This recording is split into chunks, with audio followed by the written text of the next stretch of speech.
Ken, my biggest question, and I'm going to have this along until somebody answers it, how can the president be pointed to as leading in collusion with Russia, of aiding a Russian conspiracy to interfere with our elections, if none of his henchmen, none of his children, none of his associates have been indicted?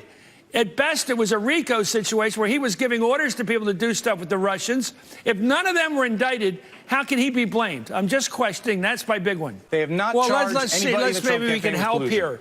If you're a member of Congress or you think he missed the boat here.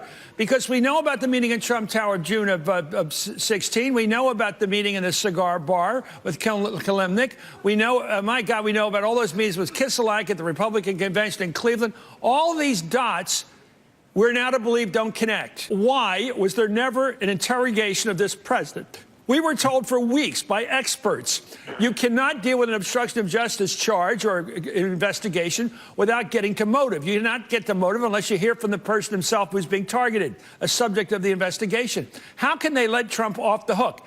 So far tonight, we have no reason to believe Trump is going to be charged by rhetoric in the document itself, in the Mueller report. No, he will not be charged with obstruction or of collusion without ever having to sit down with the special counsel Mueller and answer his damn questions. How can that happen? Why no indictment of the people around the president for collusion, if there is collusion, or that Mueller believes there was collusion? And secondly, why no interview? Why no questioning of the president?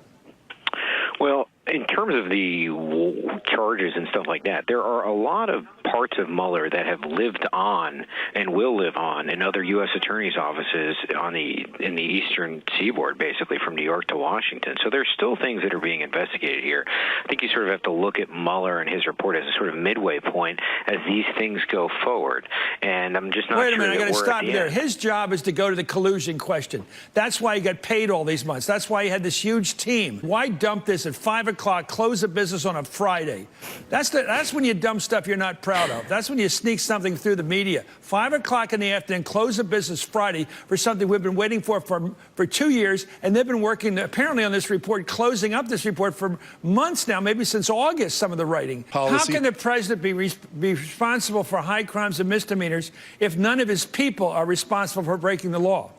So the other part of the Justice Department policies is unless they're confident that they could get a jury to convict, they don't bring charges.